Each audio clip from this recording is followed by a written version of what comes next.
Hi, welcome to the squad. This is Logic IO and இது வந்து episode 3 of profit and loss. And இதில் நம்ம பார்க்க போகிற கொஷின்ஸ் வந்து கொஞ்சம் சிம்பிளான கொஷின்ஸ் தான், ஆனால் ஒரு 2 ஸ்டெப்பாக இருக்கிற மாதிரியான கொஷின்ஸ். என்ன அப்படின்னு பார்த்துடலாமா? If a bye cells a book for 450 rupees. முதல்ல நம்ம கொஷினை ரீட் பண்ணுறப்பவே டேட்டா பாயிண்ட்ஸ்லாம் கலெக்ட் பண்ண ஆரம்பிச்சிடணும். இஃப் அ பாய் cells a book for 450 rupees. So sells அப்படின்னு சொல்லி கொடுத்துட்டாங்க. So selling price 450 rupees. SP வந்து 450. ஓகே, அடுத்து continue reading. He gets a loss of 10%. So loss 10% loss. Then find the cost price. ஓகேவா, அதாவது இங்கே வந்து லாஸ் பர்சன்டேஜ் கொடுத்துட்டாங்க, அது வந்து 10%. இப்போ நம்ம சிபி கண்டுபிடிக்கணும்.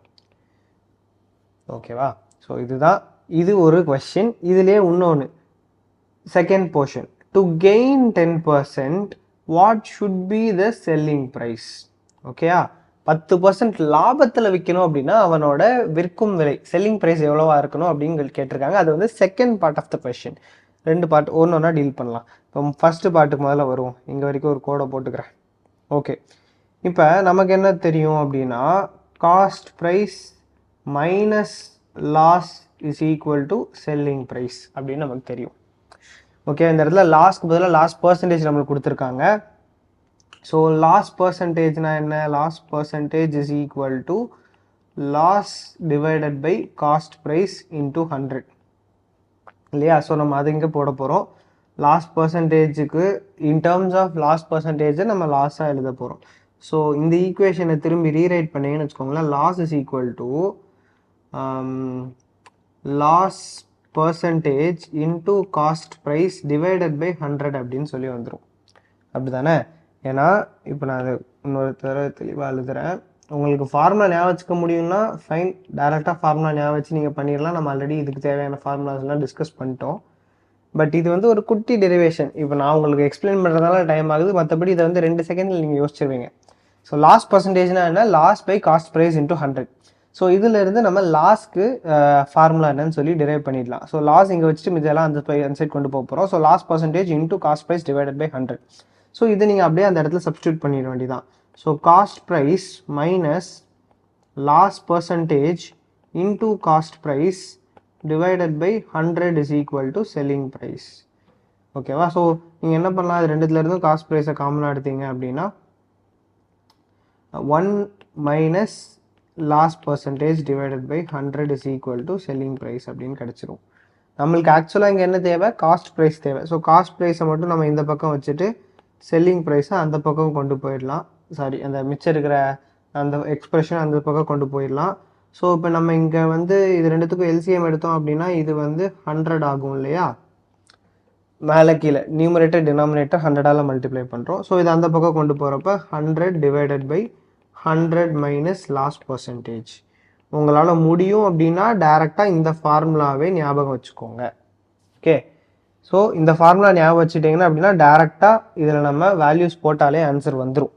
ஆனால் இதுக்கு பதிலாக இன்னொன்று என்ன பண்ணலான்னா, நம்ம இவ்வளோ இது பண்ணுறதுக்கு பதிலாக இந்த இடத்துலையே அப்படியே நிப்பாட்டிக்கலாம். இந்த இடத்துல நிப்பாட்டிட்டு நீங்கள் அப்படியே கூட வேல்யூ சப்ஸ்டியூட் பண்ணிக்கலாம். அது உங்களோட விருப்பம் தான். ஆனால் இட்ஸ் பெட்டர் நீங்கள் ஃபாஸ்ட்டாக பண்ணணும் அப்படின்னா இந்த ஃபார்முலாவை டேரெக்டாக ஞாபகம் வச்சுக்கோங்க. Cost price is equal to selling price into 100 divided by 100 minus loss percentage. ஞாபகம் வச்சுருந்தீங்க அப்படின்னா வேகமாக பண்ணிடலாம். ஸோ இதில் நம்மளுக்கு எல்ஹெச்எஸில் இருக்கிறது நம்ம கண்டுபிடிக்கணும். ஆர்ஹெச்எஸில் இருக்கிற எல்லாமே நமக்கு தெரியும். செல்லிங் ப்ரைஸ் என்ன? 450 into 100 divided by 100 minus loss percentage. Loss percentage என்ன? 10. 100 மைனஸ் 10 வந்து 90. ஸோ அவ்வளோதான். ஸோ 450 இன்டூ இங்கே 0 கேன்சல் பண்ணுவோமா? 10 by 9. 9 1 is 9, 9 5 is 45, இங்கே ரிமைனிங் 0. ஸோ இப்போ 50 இன்டூ 10 அப்படிங்கிறப்ப இது 500%. ஸோ 500% இல்லை, 500 ருபீஸு. என்ன பர்சன்ட்டுங்கிறேன்? 500 ருபீஸ் தான் வந்து நம்மளோட காஸ்ட் ப்ரைஸ். அதாவது 500 ரூபாய்க்கு வாங்கி அதில் 10% அதாவது 50 ரூபாய் நஷ்டம் வச்சு 450 ரூபாய்க்கு விற்பனை பண்ணியிருக்காங்க. ஸோ இதுதான் வந்து நம்ம காஸ்ட் ப்ரைஸ். இந்த ஃபார்முலா ஒன்று ஞாபகம் வச்சுருந்தீங்க அப்படின்னா டேரெக்டாக டக்குன்னு ஆன்சர் உங்களுக்கு கிடச்சிரும். இல்லை அப்படின்னா இதுதான் ஃபார்முலா டிரைவ் பண்ணுற மெத்தட். ஓகே, ஸோ இப்போ first portion of the question முடிச்சிட்டோம். நம்மளுக்கு காஸ்ட் ப்ரைஸ் வந்து 500 அப்படின்னு சொல்லி கிடச்சிட்டு second portion of the question போகலாம். To gain 10% what should be the selling price. Okay, அதாவது நம்மளுக்கு காஸ்ட் ப்ரைஸ் இப்போ கிடச்சிட்டு, மற்றதெல்லாம் நான் எரேஸ் பண்ணிக்கிறேன், இதை மேலே கொண்டு போய் வச்சிடலாம். காஸ்ட் ப்ரைஸ் நம்மளுக்கு கிடச்சிட்டு, ஸோ இந்த காஸ்ட் ப்ரைஸ்லேருந்து நம்ம என்ன பண்ண போகிறோம், 10% லாபம் வச்சு விற்க போகிறோம். 10% கெயினில் விற்றோன்னா நம்மளோட செல்லிங் ப்ரைஸ் என்னவா இருக்கும் அப்படின்னு சொல்லி கேட்குறாங்க. ஸோ சிம்பிளாக சொல்லப்போனால் selling price is equal to cost price plus profit இல்லையா? இந்த இடத்துல ப்ராஃபிட் என்ன, 10% அப்படின்னு சொல்லிட்டாங்க. ஸோ ப்ராஃபிட் எப்படி கண்டுபிடிக்கணும் வித் ப்ராஃபிட் பர்சன்டேஜ் அப்படிங்கிறது உங்களுக்கு தெரியும். வேணா நான் ஃபார்முலாவாக போடுறேன். இப்போ profit percentage P percentage is equal to profit divided by cost price into 100. நம்மளுக்கு இதுலேருந்து ப்ராஃபிட் வேணும் அப்படின்னா profit percentage into cost price divided by 100 அப்படின்னு போட்டுக்கலாம். இப்படி கூட நீங்கள் பண்ணலாம் தாராளமாக. இல்லை அப்படின்னா இன்னும் சிம்பிளான மெத்தடு, காஸ்ட் ப்ரைஸு அது நம்மளுக்கு தெரியும், இங்கே 500 நான் அப்படியே எழுதிடுறேன், இங்கே 500ன்னு ப்ளஸ் ப்ராஃபிட் என்ன 10%. ஸோ 500ல் 10% என்ன 50 ரூபா. அதான் நஷ்டமாக வச்சு விற்றோம். ஸோ அதே ப்ரைஸ் தான். ஸோ 500ல் 10% 50 ரூபா. So cost price plus profit அப்படிங்கிறப்ப இங்கே 550 ரூபா. இதுதான் நம்மளோட செல்லிங் ப்ரைஸ். ஸோ 10% லாபம் வச்சு விற்கணும் அப்படின்னா 550 ரூபாய்க்கு விற்கணும். இல்லை நான் ஃபார்முலா வச்சு தான் பண்ணுவேன் அப்படின்னா இந்த profit percentage into cost price divided by 100 அப்படிங்கிறத நீங்கள் இந்த இடத்துல போட்டு அதில் வேல்யூ சப்ஸ்டியூட் பண்ணி கூட நீங்கள் பண்ணலாம். அதே கான்செப்ட் தான். உங்களுக்கு இது டேரெக்டாக உங்களுக்கு தோணிடுச்சு அப்படின்னா ஃபைன். 10% லாபம், காஸ்ட் ப்ரைஸ் வந்து 500 ரூபா அப்படின்னா லாபம் எத்தனை ரூபா, 10 divided by 100 into cost price, அதாவது 50 ரூபா. ஓகே, ஸோ 550 ரூபா. ஸோ இதுதான் ஆன்சர். சிம்பிளான கொஸ்டின் தான், உங்களுக்கு புரிஞ்சிருக்கும்னு நினைக்கிறேன். இன்னும் ஒரு கொஸ்டின் வந்து பார்க்கலாம். Okay, so merchant sells 30 meters of cloth. 30 meter துணியை வந்து விற்கிறாரு. அவருக்கு கிடைக்கிற லாபம் and gains selling price of 10 meters.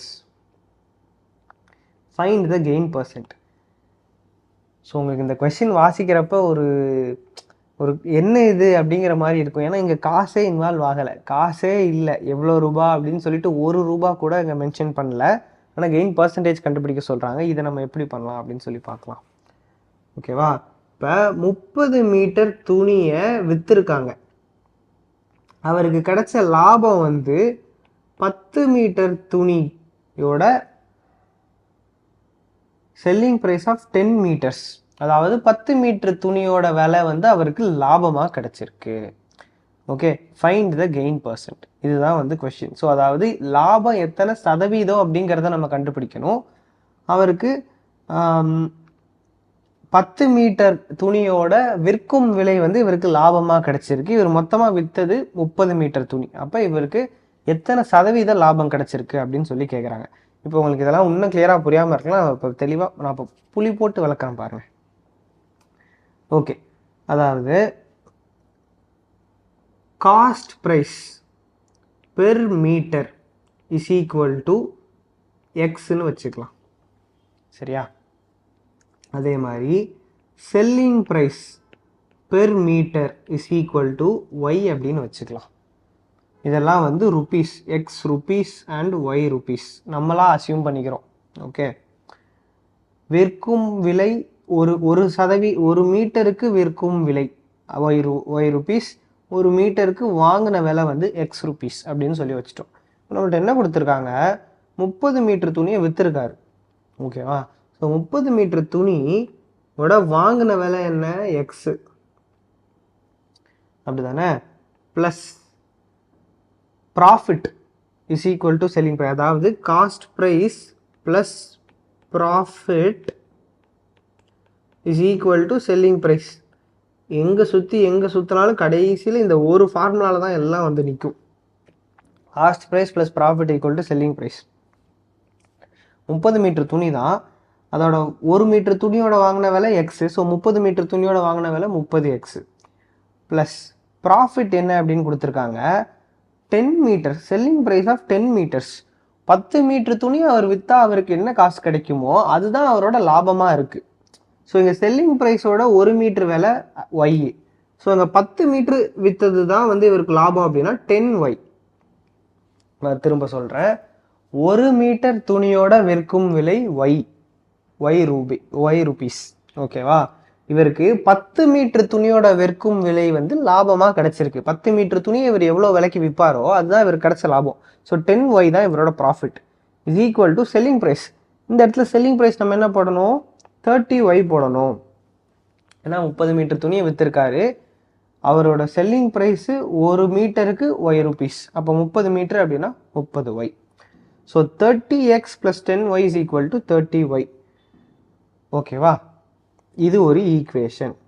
இந்த ஈக்குவேஷன் நம்ம என்ன பண்ணுறோம், ஒரு டப்பாக்குள்ளே போட்டு தனியாக எழுதி வச்சுக்கிறோம். இது ஈக்குவேஷன் நம்பர் 1. நம்ம ஆக்சுவலாக இங்கே என்ன கண்டுபிடிக்கணும்னா கெயின் பர்சன்ட் கண்டுபிடிக்கணும், அதாவது ப்ராஃபிட் பர்சன்டேஜ். ப்ராஃபிட் பர்சன்டேஜ் எப்படி கண்டுபிடிப்போம், profit divided by cost price into 100 அப்படின்னு கண்டுபிடிப்போமா.